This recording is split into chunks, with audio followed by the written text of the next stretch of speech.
Sampson. I agree with the announcer there. This is Nothing Explained. In fact, this is Nothing Explained. I love doing that. My name's Sampson, and throughout the course of this podcast, I'm not going to explain anything. I don't give legal advice. I don't give medical advice. And I don't give financial advice. Not at least in the legal terms. You're welcome to take my recommendations. And like one of my favorite things, my opinion, and $2, you'll get you a coffee down at the local gas station. So that's not for me. That's a guy I listened to once, and I was like, I'm using that. That's more disappointing that you didn't make that. So joining me today on the left, Rob.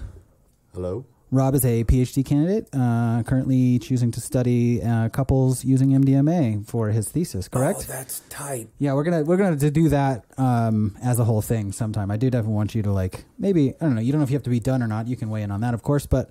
Yeah, we're definitely going to have that talk someday. And then joining us again is Zoe, who is our archetype, Sacred Prostitute. We are doing part 2 today. We're going to get into the why. Like, why does that exist? Why do we need them? Why happens? That archetype exists? Yeah. So, we're going to... Because last week we did the kind of that it exists. I call that the nuts and bolts. So we're going to talk about why that exists. And then, as usual, Ryan Foo in the navigator's chair. He's responsible for packing bowls and watching the map as we travel through this road of co-pilot. Podcast. Yes. Or if Sampson has to do anything, I can hold the wheel for a second. Take the wheel, I got a dump. Mm-hmm. That's kind of weird, but anything else. Also, if it gets cold, we cuddle. Yeah. To conserve body heat. In an emergency, I would be happy to save Purely your about life. Or be saved by you. So, personal story before we really get into it. I don't know if any of you saw it. Local Denver news, a youth was shot and killed a block from my house. Who? I don't know his name. And I Googled 2 days ago, and they had no real information other than that it had happened. Isn't that the worst feeling in the world when you know when someone not close to you even personally, but physically close to you died or like some crazy shit went down? I think I know what happened because I was driving through there and there was a big... Yeah, they shut the whole block down. And I know more than has been presented in the media, which is why I'm telling the story. Oh, good. So now it's being presented in the media. Yeah, well, I cannot... I do not know personal details or anything, but I did get to see it. See what? The murder via camera, because I had just finished installing a security system on the outside of my business, Exto Event Center, and I saw the entire thing. Oh, my God. Yeah, so I woke up and looked out my kitchen window, and there were cars lined up everywhere. And I was like, whoa, what's going on? And then I go look out the other window so I can see the line of cars up to the front, and the cops have the whole block shut down. And I didn't realize yet that they had 3 whole blocks shut down. Yeah. I was like, whoa, a thing is happening. And I was like, that's crazy. And I sat down with my bowl of cereal, and my phone rings, and it's my boss. And he's like, hey, you know how to get the video off of this system, right? And I'm like, yeah, it shouldn't be a big deal. I was like, why? What happened? And he was like, oh, this dude got shot. And I was like, well, did we get some of it? And he was like, we got all of it. And I was like, whoa. So I had to go to work and spend 2 hours exporting all the video, and the IT guy whose job it is to collect digital evidence. Was it to go to the police or? Yeah, to them. Because they didn't, there was an altercation 30 minutes before the shooting, and they were curious if, the video people were matching descriptions of the previous altercation. Maybe it was a holdover. But nonetheless, dude was walking down the street. Another guy rolls up across the street diagonally behind him, kind of following him, and obviously hollers at him and has a gun with a laser sight, and you can see the laser sight clear as day bouncing around because it's heavy in the IR, and those cameras pick up IR as well, and infrared. And he closes in on him. The other guy slows down, and he eventually puts his gun away, and they finish walking the rest of the block up to the next corner, when it kind of looks like there might be some sort of resolution or something. I don't know. But then you see the dude get antsy and yank the gun and pulls the trigger 4 times, hit him twice, 2 hit the building, and the kid sprints 2 blocks back up to the gas station, passes out in the grass and dies. And I just saw him sprint away. So it was interesting to see this person who obviously got shot was he could still run. So that was really interesting. And I wondered about the consequences of running while shot.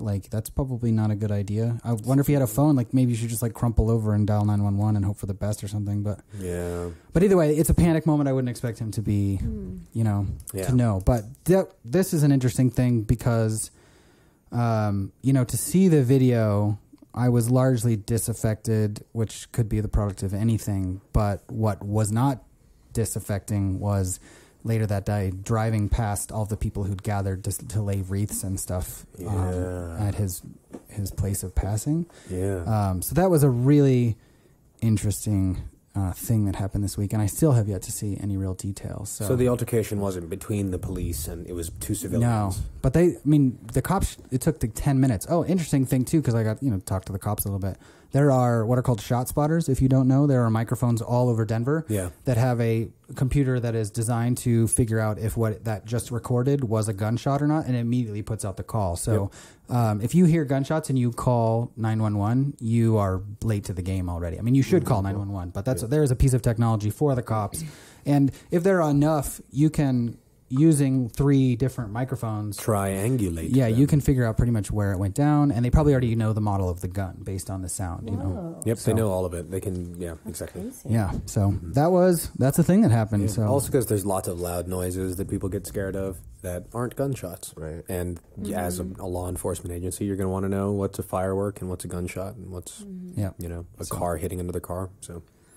Well, all right. That's crazy, Sampson. Yeah. So that's you the thing. said you feel largely unaffected? Well, it was like watching the video. I didn't feel like any sort of revulsion or I didn't have some sort of that shock in your system when you witness a violent event. It's very distant for it. I think honestly, people who would watch something like that and would have a very visceral reaction to seeing it is them putting themselves in that place.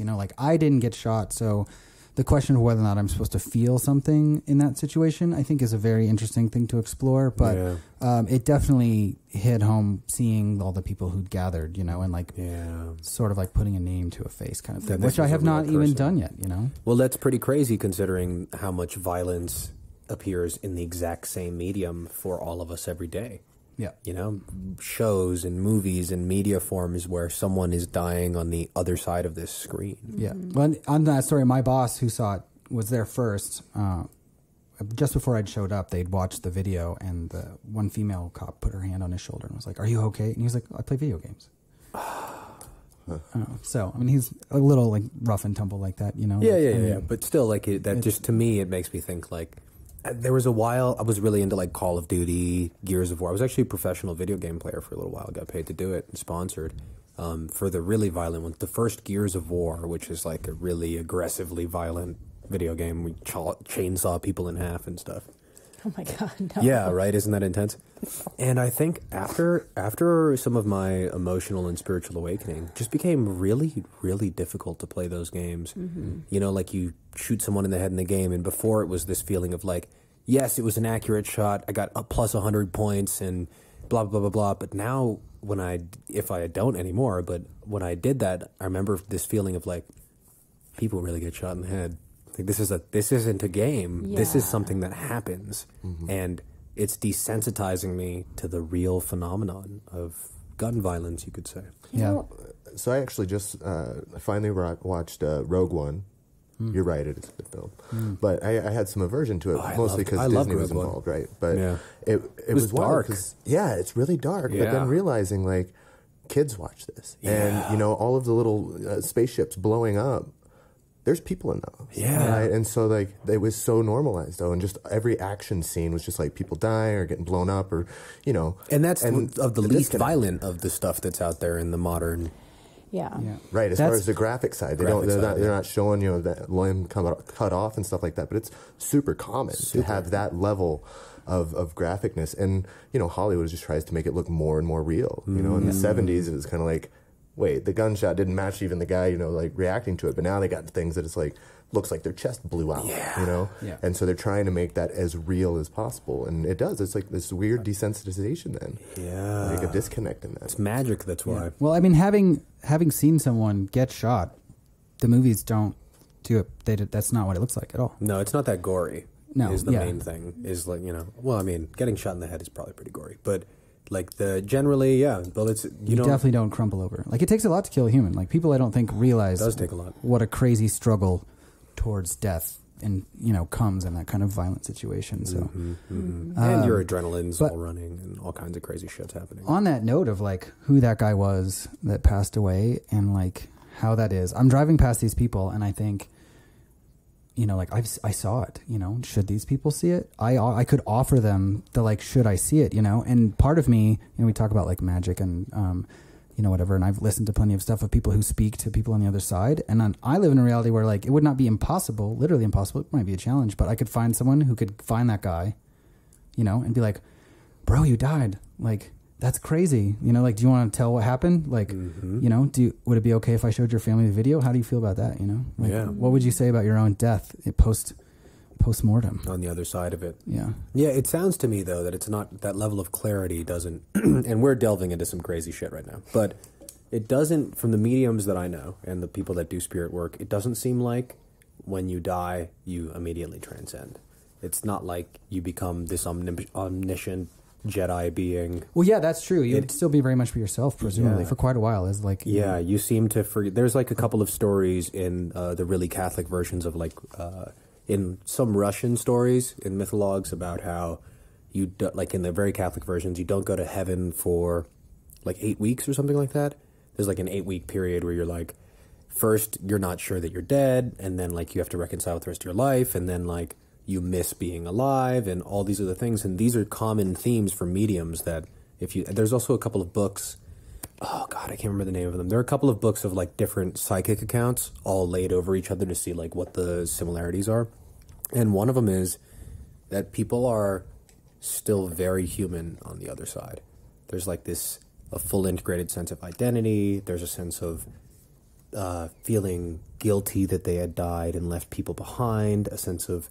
So it's not like you're, transcending, like, yeah, I think it'd be good for my family to tell this thing. There's a lot of personal invest in that, so it would be a pretty crazy thing to go about, if you believe any of that's true. Yeah, but then there's also the aspect of, depending on who he was and why he came here to die, if that's, to attach a purpose to it. Right. It could have been a very ascended soul who was just there to like the person just for that moment to be the person to receive that trigger pull for the other guy. The other soul might like they could have a whole thing going on, or his family, or maybe it was just for you, so that you could, or in one of the many things, so that you could see that video and have that. So there's all kinds of questions about purpose. Who knows? Anyway, let's say enough about death and that portal. Let's switch things completely to the other side, to the opposite portal of where life comes from, in the vagina.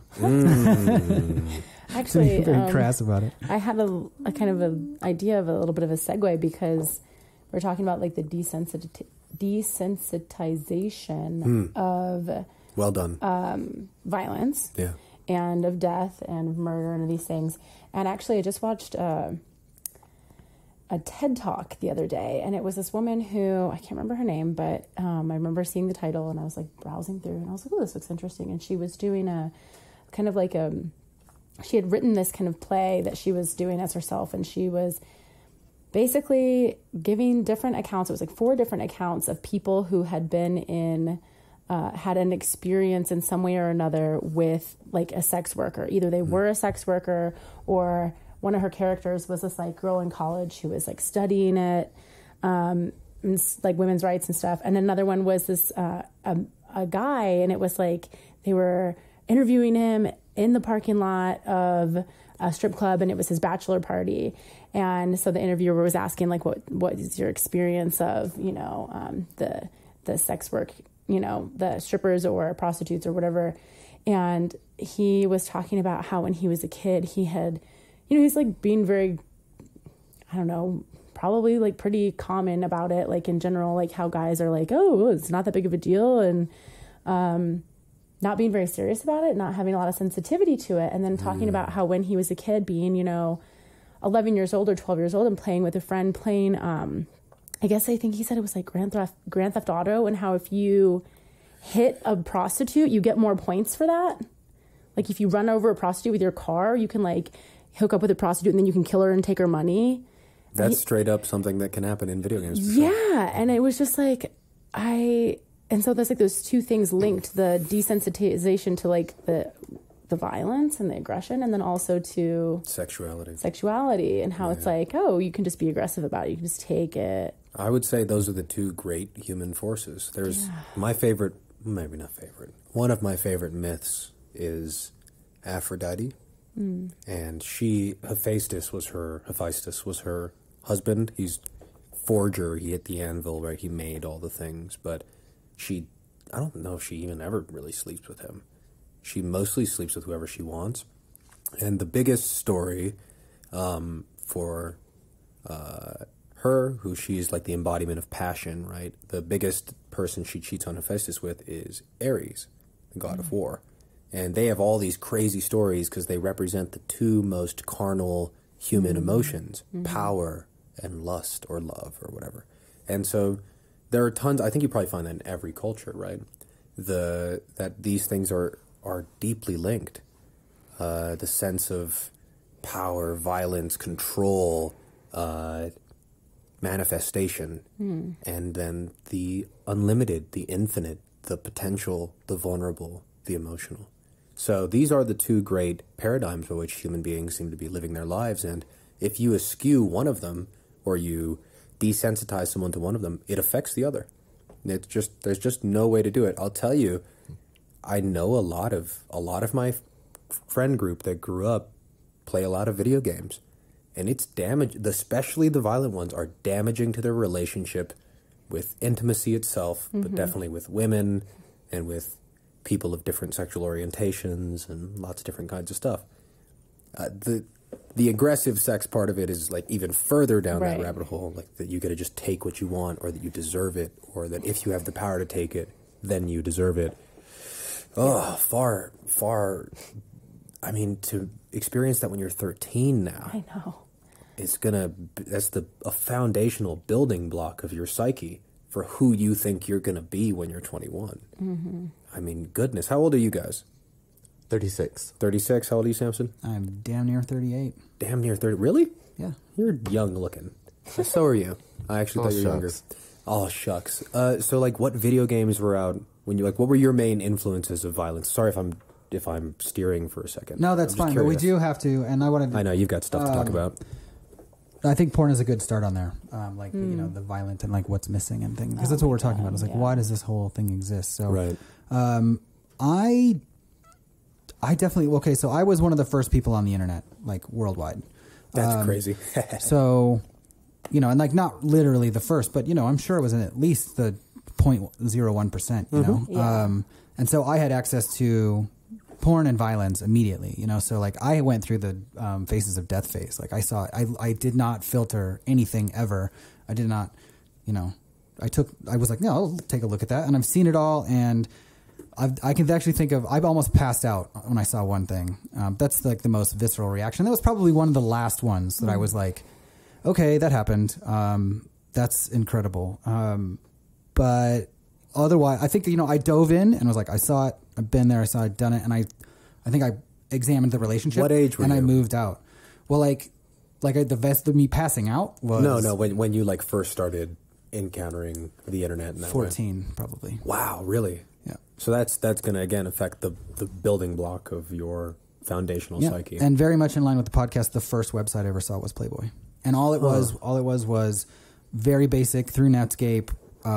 You could click on, there was like 5 buttons. One was like contact them, you know, to talk about issues, like you couldn't even buy a subscription via the net, but you could find out what their phone number was to call them up and buy it. And you could see the cover of that issue.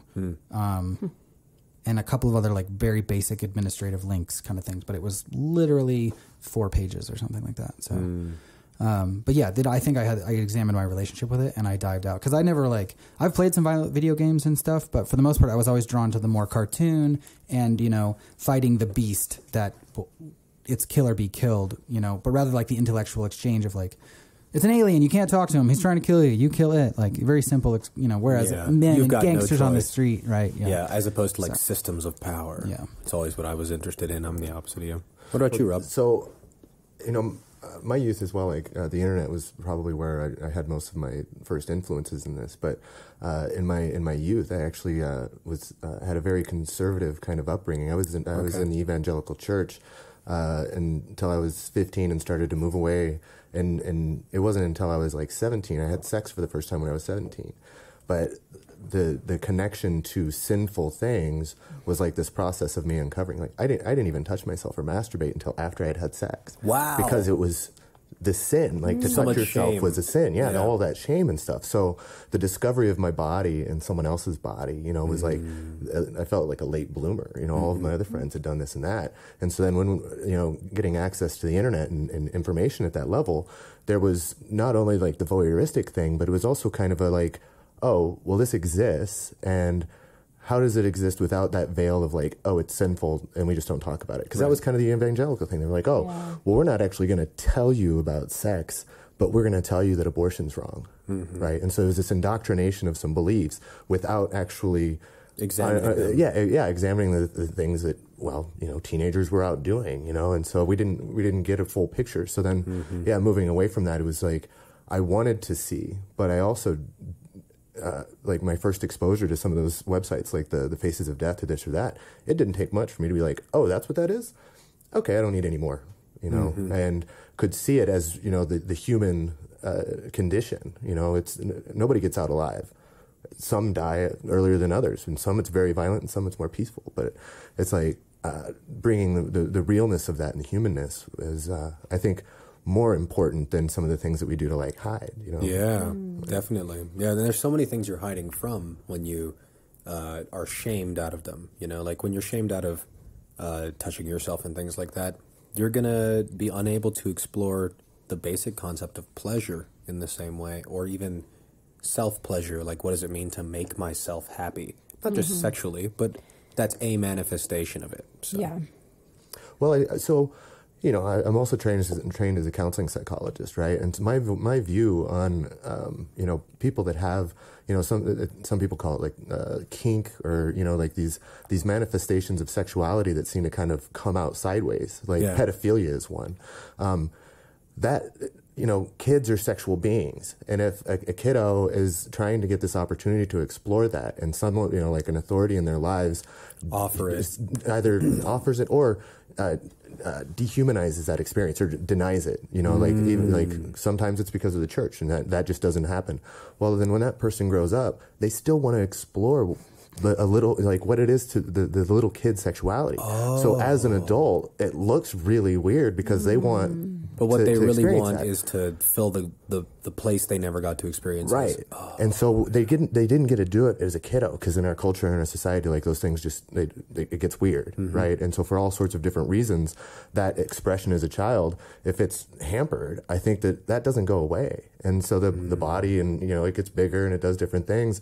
And so then, and as adult, and that pedophilia, then we're like, oh no, this is so wrong. And it's like, I really wonder if like sexuality and those kind of explorations were more normalized and kind of like fostered in healthy ways, if we wouldn't have things like that we would later call like a pathology. Right. I mean, who knows? But where did the pathology start? It must have started when they were a child. Yeah. So let's use that as a jumping off point.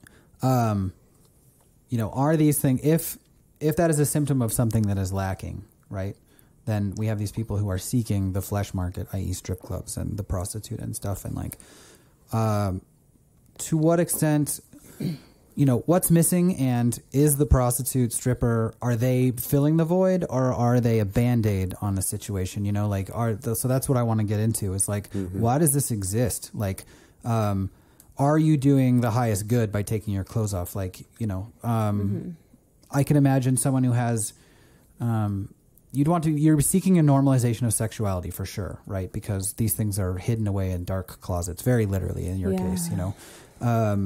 So the renormalization, of course, I consider a good thing. Like, people should be okay with their body, and like we touched on that last week. Yeah. So, and actually, good point.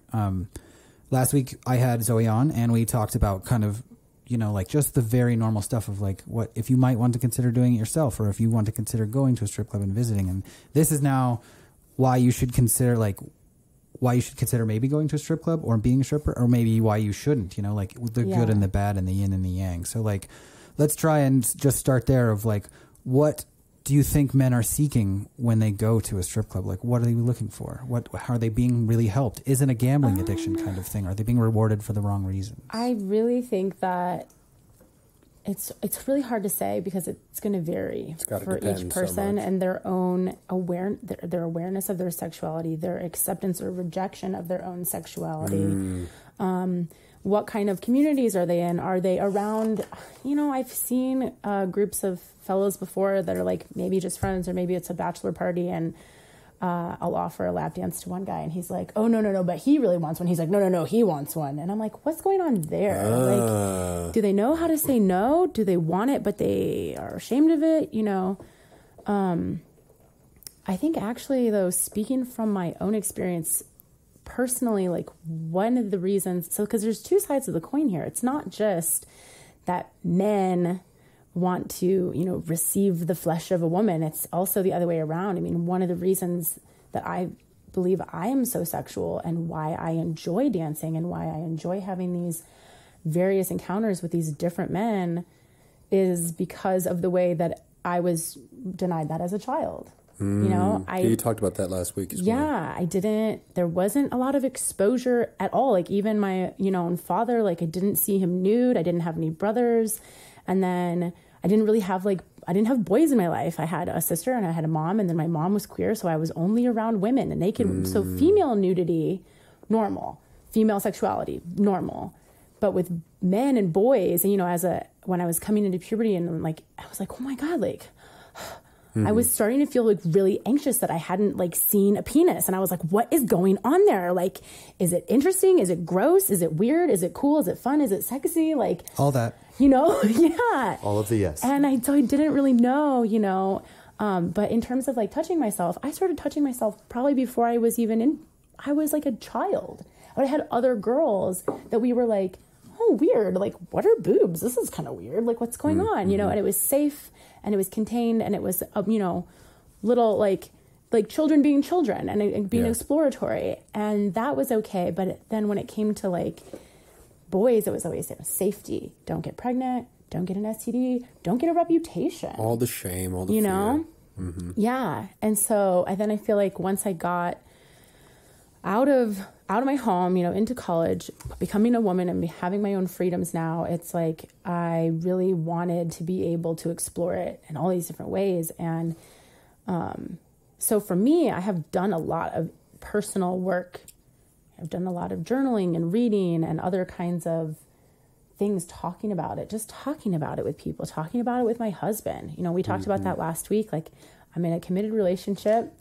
And this is something that we talk about. We talk about my sexuality and his sexuality, and nothing is shamed. Nothing is off the table, even to talk about. Any thought, any desire is normal. Yeah. And is accepted and is fine, and we can talk about it. It's just human. You know, it's like the kind of discomfort and insecurities that come up. If there's anything like that, you know, we can work through that. We can feel it individually, together. And I think that is something that's severely lacking in our society, and especially coming from any kind of model of religion that I've ever had any experience with. It's like, no, like shame, shame. Like shame sexuality, shame the human body, shame nudity, shame the entire experience, unless you are married and you're having a baby. It's like, I don't even understand, like, in some religious models, they're like, okay, sex is for procreation. And I'm like, okay, so do you only have sex if you're intending on having a baby? I think that's the implication. Because but it's notably not the truth. No, it's such a facade. Yeah. I mean, I imagine human beings, too, just like historically back to the day where, I don't know if we ever not conscious or something, but you know, Neanderthals or whatever, I'm sure they split. I mean, animals have sex for fun all the time. Yeah, absolutely. There's gay sex across the board on all biological species. Hermaphroditic sex is a pretty common thing. Yeah. Even masturbation. It's pleasurable. Yeah. Because pleasure is part of the human experience, too. It seems to be part of the experience of consciousness. We really, I mean, we want to have a good time, right? What the fuck's the point if we're not enjoying ourselves? I defended the position of sex purely as a mechanism to ensure the species derives its further to procreate. Production. Yeah. I did in high school. I remember very vividly in a class full of women. They're like, "Well, it's for fun and stuff." I'm like, "Yeah, but like, what purpose is fun other than to ensure that you don't stop doing it? You know, because if it wasn't fun, you wouldn't do it." Yeah, but that was before I had any concept of like union, like coming together. You know, well, like let me challenge that view too. With that, lots of sex for lots of species is really painful. But still something that pushes procreation. Like cats, the reason cats are so wow and like so aggressive is because I learned this the other day. I don't know if this is too what's happening. Male cat penises have spikes on them and tear up the inside of the vagina of a female cat because blood is required to mix with the semen of the cat for pregnancy to even happen. So it's required. It's weird that nature is kind of kinky like that. I'm gonna tear you up. That's like where it comes from. Yeah. That's crazy, isn't it? Cats are assholes. Only 70%. Only Okay, 30% are really fucking cool. Okay, They're super cool. They're also the lesbians. Even the coolest cats. The lesbian kitties are cool. Yeah, they're all great. Well, no, so like this piece about like the flesh market. So you know, like the chicken or the egg. I don't know. You know, if it came out from it fulfills something that is just like a part of human nature, that there's this desire, or if it's because our society and you know the way cultures have built that have shunned that then as adults we have to come up with this way that we can seek out an object which is going to help fulfill that. Yeah. And so that's the thing, like even with this murder, like the objectification of something else, that power dynamic happens only with you being able to reflect as your own object. And so when, you know, like a really aggressive hardcore sex or this or that where the woman is totally objectified and becomes powerless or whatever, the power dynamic isn't necessarily about putting a human being in a place where they are powerless, but it's being that other side of dominating and the power, you know. And so you see this like in the BDSM community, you know, like a couple that enjoys, you know, spanking or this or that, it's not about actually hurting somebody. It's about the power dynamics of someone trusting enough to hit, you know, and to actually get smacked and or, you know, hit. And then be hit, you know, and to have that be safe and not have this like violent death occur. Or, be able to explore that without fear of repercussion. Right. Mm-hmm. Yeah. That's pretty crazy. We live in a weird-ass world. It's not strange. Yeah, no judgment of any kind, but it's a crazy world where so much diversity. So much diversity. Yeah. That we're all like, oh, I never even thought about that. I mean, that's like somebody's favorite thing. Yep. You know. So if we are seeking union, right, and I'm going to go to a prostitute or to a strip club to like kind of seek union in that way, does that represent an actual form of union? Like, are you really coming together? Like, this is what I'm saying. Like, can we justify the existence of these situations? I don't think it needs to be. I mean, if it's okay if I jump in on that, I don't think it needs to be justified from that angle, right? So let me put it this way: anyone who is in a relationship with someone else, is my opinion, because they're lacking something, has built the foundation of that relationship around fear. They're the person that they're not with because they appreciate their sense of humor and because of so on and so forth. It's because underneath all of it, they fear being alone and they fear not having intimacy and they fear not having pleasure is something that's comfortable. If you can remove those fears, then your reasoning for being with someone isn't about lacking, right? And so I think you become less attached, and so you're not. So I think really ironically what I'm trying to say is anything you really want, in order to have it without the wanting, you need to not want it first. Not want it in that way where you're like, oh, if only I had that thing, it would fulfill that part of me. Instead, you can relax and release that and say, well, this is something I'd like to explore. That always seems to be a much more healthy way to go about any I think relationship. What you're saying is like not clinging to something, because then you're almost like, well, yeah, you're creating your own suffering by every time you don't get that thing that you want. You're like, oh, damn it. Mm-hmm. Yeah, it's attachment, and it's also just like the nature of wanting has to do with not having it. I always liked the phrase, in order to find someone to love, you have to be someone you love. And so it was also that piece of like, oh, if you think that you're going to love someone because of that. Or that they're going to complete you in that way. That they're going to complete you. Mm-hmm. Well, you're never going to find that. Nobody ever is complete. No. But you can find yourself as relatively complete and then meet with someone else and grow together. That's a different thing. That's how it happens. Once, like, in my dating life, when I wanted a partner, nothing. My dating scene was so dry because I'd go out to the bar and it was like a horny little creep. You want to get squirrely tonight? You know, it's like, of course nobody wanted to be with that because there's randomly lacking. Yeah, exactly. Mm-hmm. And so then as soon as I was like became comfortable with myself and be like, you know what? I don't need someone else to make me anything. Right. I need to be more of just who I am. And as soon as I stepped into that space, people found you attractive. Exactly. Because I found myself attractive at whatever level, you know? So it is that weird dynamic. It is a weird dynamic. And the sub-dom culture, later on we can talk about a different podcast, have Lady Speech on or something, plays on exactly that dynamic. Yeah, so what if maybe this will say one of a useful feature of the sacred prostitute is to take within themselves that nervous, boyish energy, which is preventing real relationships in your real life. Like, you can go to a flesh market and you can sort of embrace and love that portion of yourself that's nervous and wanting so strong that she can sense it and doesn't want you back because she's worried about the juvenile aspects of being involved with you, So like, I would come to you as the sacred prostitute and you would give to you all of that nervous, boyish energy, and I would walk out a man who is confident in his ability to speak to a woman. I guess like you were asking about the union and is it a true union? Could you like reframe the question? Yeah, well, I'm seeking a healthy relationship inside of a strip club. I don't know how that exactly would manifest, but that's what I'm asking. Or, the other side of that, which I wrote down, the question was, would you ever...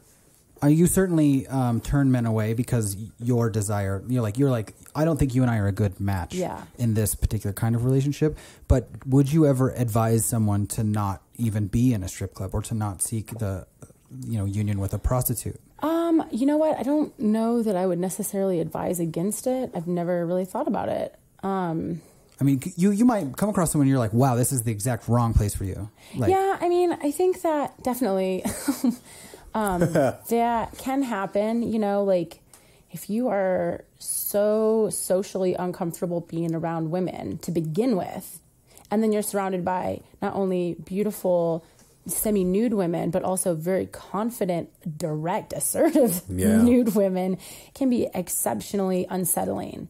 I've seen only a very few people that I felt like were in this kind of position. And normally, if somebody is very rigid and sitting in a corner and like not looking approachable, then 9 times out of 10, no dancer is going to go approach that guy. And so he can kind of exist in his little bubble, and hopefully he's feeling comfortable enough. And maybe this is like exactly where he needs to be, because if he wants to have an intimate relationship with a woman in his life and he's never had sex, it's like the 40-year-old virgin kind of thing. It's like, he kind of probably needs to be around some real, nude women to sort of get comfortable with it, so that it's nude girls. You know what I mean? So even if that just means like sitting in the corner and observing, and then maybe the next time he could have a conversation, and maybe the next time he could sit at the stage for 2 songs, and maybe eventually, however many visits later he can have lap dance, and then he can actually go on a date with the proposition of potentially making love to this woman that he's been interested in. So it's kind of like this. It's like an area of practice. You can practice socialization. You can also practice, this is a really great place. Maybe this sounds weird, but I think for young men, men that are 21 and 22 and 23, that really, I don't know, when you guys were at that age, do you feel like you were with real women, or do you feel like you were, young guys having sex with young girls? Man, that wasn't long ago. My initial experiences were very healthy, but I would not call either of us adults, Right. But it was very healthy. And then, of course, that's good. And I think a lot of times that is the case. And then also, I don't know, I'm 29 now. And I had my own experiences with pornography and stuff when I was a teenager and the internet was around. But also, like, that is the number one thing. Who knows how young children are and adolescents are getting into and having these images, seeing it, whether it's actually pornography or if it's in movies or whatever. Almost any movie these days has a sex scene. It's constant, and the kind of aggressive nature of it is also very standard. You don't go looking into porn. Now, I've had a conversation recently with my husband, actually, and he kind of gave me some insight into this. Most of the porn that I've ever seen, is there's not a lot of tenderness. There's not a lot of sweetness. There's not a lot of lovemaking. It's, lots of stamina and let's, go. It doesn't seem great. And probably the most tender pornography I've ever seen has been lesbian porn. It's like, oh, these two women and they're sensual. That's almost what they sell, lesbian porn as. Yeah. But get a man involved and it's automatically, that much more aggressive. You can't be tender, yeah. So, I have a lot of experiences with younger guys that, right off the bat, they think that they can just like grab us or spank us or, in a private session, they really, really don't understand the idea of not touching. And so I feel like this is a kind of there are all these little tiny teachable moments of, okay, you know what? I'm not trying to shame this guy for, I don't think you're stupid. It's not like you're wrong. You're bad. I don't think you're bad. But these are my boundaries. This behavior is really undesirable and you're not going to really attract the type of woman that, you're not going to attract a really strong, powerful, beautiful, vulnerable woman by coming at her with aggression. Yeah. I don't know. So I try to sometimes bring a lot of gentleness and understanding to, it's not just young guys, but I think young guys are more, traumatized. They are probably more traumatized. They're more, I think they have more, like they're more spongeability. Like they can hear my messages and integrate them. They're younger. If I'm having a guy who's, in his 40s or 50s and he insists on spanking and I'm like, don't fucking touch me. I said, don't touch me. And now you're spanking me again. Like, now it turns into this thing where I'm like, okay, if you're going to come at me with this aggression, I'm going to have to match you, which means fuck off. I'm leaving and you ruined it. So yeah. Why did you do that? Like, in a don't way, do that. It seems like the answer is like, yes, that can totally be a spiritual battlefield for young men or women or people of any gender orientation to explore, sounds like boundaries and what it means to attract someone who is a reflection of you. Yeah. Yes. So it's interesting because like when you talk with guys or women, that don't go to strip clubs, one of the things that they kind of say, like one of the ways that they write off that experience as being anything real is they're like, oh, well, it's contrived. You're paying them to pay attention to you. And that's true. It is a contrived relationship, but it's still a relationship. Mm-hmm. So isn't it true that there could still be some benefit to that, right? I would say half of all learning those boundaries, right? So it's like with the flesh market, it's this way of like building a contrived situation that we can discover more about ourselves, right? It's not like you don't do it because you're like, oh, I just really like objectifying things. Well, I mean, I'm just going to go do that. That's my pastime. There's something about you. And maybe it is exploring boundaries or learning social cues. I mean, I think too, it's like if you go into a therapy session or go get a professional massage, is it any less helpful or any more or any less enjoyable because it's not, your best friend or your lover? Right, it's still it's sitting there with you. It's like, I paid for it, but it's still. It's like it can be. I think it can be so healing. It can be opening. It can be a learning experience, and for everyone involved, Yeah.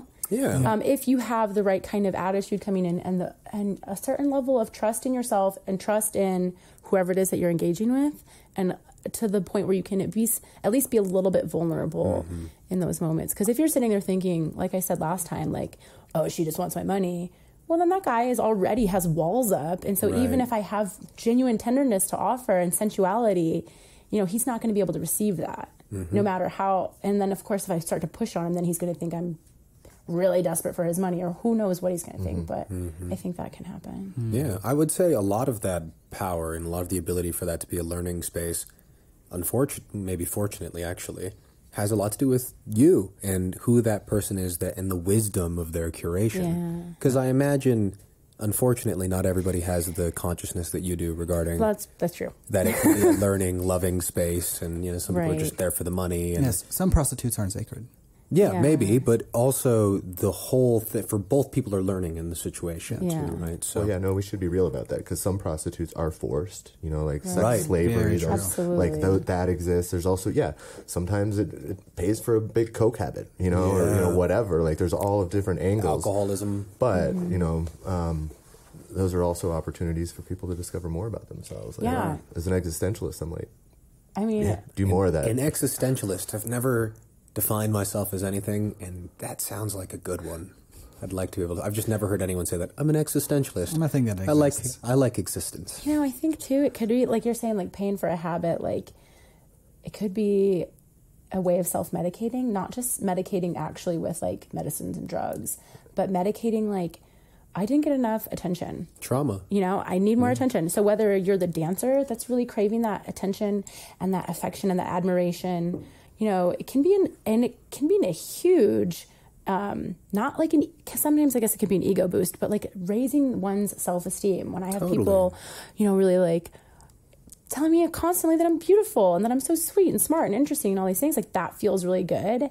And also, you know, of course, coming up to a gentleman, giving him a lot of attention, and I'm sure that feels good for him. I mean, it feels good most to give of the that time. too, right? Yeah. And it's like a gift, you know, it's this really beautiful exchange.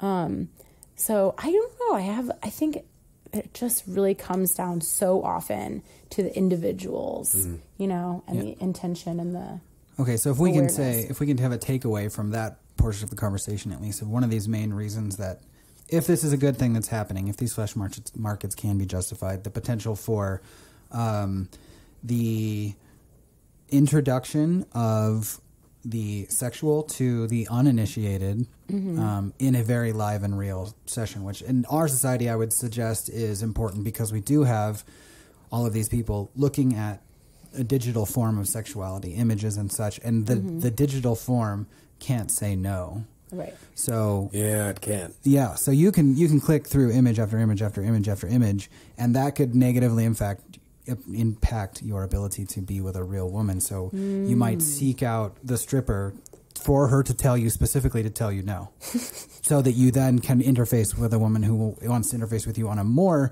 less financial. I don't want to use words because that obviously could be degrading, but you know, so you're there to like learn how to be told no. Yeah. Like, yeah, which is so valuable. Yeah, to like It's really important. Yeah. you take one step closer. Like you are one step closer to women in general, or me specifically, To yourself as the in sacred general. prostitute. Yeah, Yep. Yeah. and then this is a good thing we have going on. I trust you to take one step closer, you know. And at some point, the prostitute stops being the prostitute to that person and starts being the real receiver of potential relationship. I would say what Step they one. become is an accurate reflection of who they are. So rather than this person has all this sexual confidence and all this stuff that I don't have, and so I'm seeking it in them, what I think they begin to see, and what I'd like to think I see, I'm going to use my own example, like in Zoe here, part of what I see is like my own reflection of owning sexuality and like appreciating it and being a god within my own form. And I can only see that in her because I have some form of that integrated in myself. So I'd like to think that what you're learning isn't really about anyone else, actually. It's about you. And that's, again, back to like the very original what makes you attractive metaphor, right? That's the whole shebang. And a great metaphor for spirituality and how all of reality actually works, in my opinion. But but you're a weirdo, so what does that matter? Oh, it doesn't. We're all weirdos. We're pretty weird. Yeah. I know a little bit about Kashmir Shaivism, and one of the things Kashmir Shaivism is it's like a sect of Hinduism that the deities are goddess. It's goddess worship, right? And so, in a lot of the allegory and stuff that they use in that, they talk about Shiva as the male subtle energy and Shakti as the feminine active energy, you know? And so this divine consort, like they continually, lifetime after lifetime, are discovering each other in new ways, right? And so the only way that happens is first, illusion, right? So we have this veil of illusion of like separateness. And then our lives are spent basically discovering who we are. And essentially, in Kashmir Shaivism, they say, oh, well, it's all one, essentially it boils down to that. But then we also exist in these lifetimes that have bodies, and I can say, oh, we're not one. Like, she's clearly separate from me, and so are you, whatever. But it's like the Shiva and Shakti energy continually are seeking that. They want to know each other. And they want to know more about it. And so that sacred union, sometimes it's wrathful. Like one of the goddess Kali is known as this wrathful goddess. Yeah. She goes out, she's got all these demon heads. She's just been slaying. And Shiva, the male subtle energy of that, what he does is he understands that she needs to be that wrathful thing. And so instead of like offering just the whole universe for her to destroy, he offers himself and says, okay, do that dance upon me. You be that fiery, aggressive, like slayer. Yes, do it. Not no, don't do it, but do more of it. But I'll be a place for that. I'm a safe place for you to discover that. Yeah. And so that's the discovery in that union. Yeah. Right. And so I think that in our culture, you know, like the flesh market is another way for that divine, like, it's another one coupling. form of that dance. See, now that I would have a much better relationship with a strip club if I knew I was going there to offer something for a stripper to destroy. The question is, how do I get her to pay me $700 an hour to do it? It will never happen, Sampson. I know. So, but you'll find it in yourself. We are winding down, and I was looking at my notes here, and how far in are we? I think we got like 10 minutes, right? Started 2, right? What the fuck? We got 6 minutes. Oh wow. Okay, so that was quick. It's all that talk about video games, you guys. Yeah, right. Okay, so I want to touch on. So let's try to do these both in 3 minutes. Let's do it. And I'm gonna end on a lighter note. Hopefully, we can kind of laugh about it a little bit. But let's talk a little bit about you using fake names, because, like, you know, is it time to bring this out into the light? You know, like, is it okay for you to be you? Like, I want to maybe let's just touch on some of the things that's protecting you from that, the negative aspects of a male pursuer. You know, what a man could do with your real name, that situation you're trying to avoid. I think number 1, stalkers. Number 2, slander. Yeah. I mean, of any kind. You know, I have a lot of people that I'm very open with this about, and also it's just privacy. It's just number 1 level. We just met.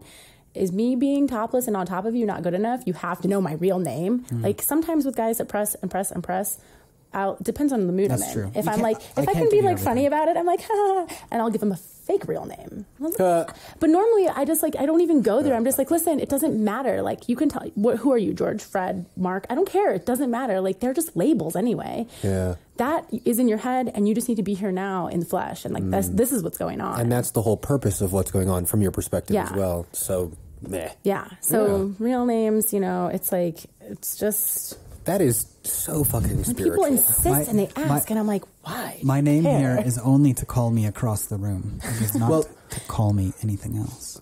I would use Kanye West as an example. Like, I don't think Kanye West thinks he's Kanye West. I think he understands that's a character he's created that serves a purpose in this story. Well, and that's the thing. It's not necessarily a character, though. It's just another label. Sure.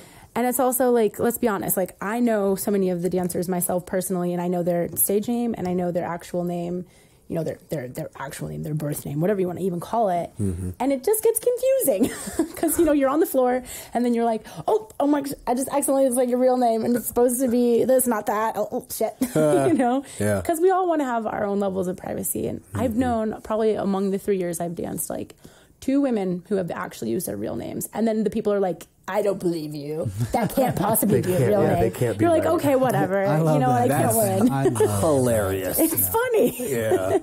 Okay, so last, we'll finish up on the following question, which is really fun. To what extent, I wonder, I don't think most girls have even thought about this yet, but you're likely soon to be replaced by robots, just like most people working in this world. So how do you feel about the fact that you could be quickly replaced by robots? I feel like it's already happening, to be honest. Ooh. I feel like, for sure, the amount, I don't know, I don't think it's specific to our club. You know, the club that kind of my home club, as I call it, is, you know, in Boulder, downtown Boulder, and I've been there for over 3 years now. I have danced periodically at some places in Denver, change of pace, promise of more money, whatever, stories from other girls. People are making less money. It's gone down dramatically. The averages of what we are all getting paid now are significantly less. I mean, from the anecdotes that I've heard from other dancers, from my own personal experience, it's just... Why?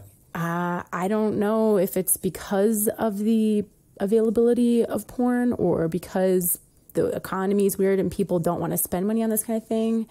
You know, I've had a lot of different answers for that. It's like some nights our club is just like off the chains, packed. Sometimes it's so slow. I'm like, have naked women become unpopular? I don't think so. I think there's like the type of availability that's around, or maybe people are having more sex, or, you know, I have no idea. It's very weird. Huh. But yeah, it's interesting. Well, another question that ties in too is that I wondered, like, in the way the DEA is supposed to be putting itself out of a job, it's supposed to be solving the drug problem, you know, like. We all know that's not what they're actually doing. That's just what they're causing the drug. That's what they want you to believe. That's what they're supposed to do. Yeah. I mean, same thing with the police or to ensure that there lawyers. is a relationship with drugs and that it is preferably Basically. profitable for them. Yeah. What would it mean to make a system that did the opposite, though? It would mean to make a system that eventually didn't need a system, right? Mm-hmm. Yeah, well, that's what in this context, like, you know, are you as a stripper prepared to eliminate your job? 100%. And I mean, that's and why I truly got a holistic- master's degree. I got things to fall back on here. You know, I'm not like in the game for, you know, I only have been in it this long because it's so fun, because I have such flexibility in my schedule, you know, and because I make such good money. You're a good archetype. You're a good person for exploring that archetype too and holding space for young people too. Thank you. You're doing a great job. No, it's Thank awesome. you. Yeah. Thanks. Yeah. Right on. Well, that's probably, we can call that good. Yeah. Oh, dead on. Boom. Dead on. Boom. All right. So thank you very much, Zoe, for doing the second week and really getting a little bit more into for sure. We're feeling our way more into the situation rather than talking about the situation. Thank you again to Ryan Foo, Illuminati on Twitter. Yes. Check his podcast. It's just before us on our We Are Denver podcast station. It's a pod channel. Part of our burgeoning, growing, birthing art and news network. Yeah. And of course, thanks to Rob for joining us, who will be back to talk about, we'll do some psychedelics and relationships and that kind of thing. His true specialty. Can I just drop the website? Yeah, please. Okay, for my project, if I'm recruiting adult couples, so one partner needs to be over 30, and active users of MDMA. So if they've used ecstasy together in the past 12 months in the context of their relationship, I'm doing interviews with them. So for your thesis, for a dissertation for my PhD. So. If you're interested in checking it out, you can check out mymollyexperience.com. It's got the recruitment materials and all the stuff there, so check it out. Awesome. I like this guy. Yeah, I like him too. He's pretty dope. and I am Sampson. This has been Nothing Explained. Catch me on Twitter. Nothing Explained. No E, just the X, because we like it strange. Yeah. And we'll catch you next week. We are Denver.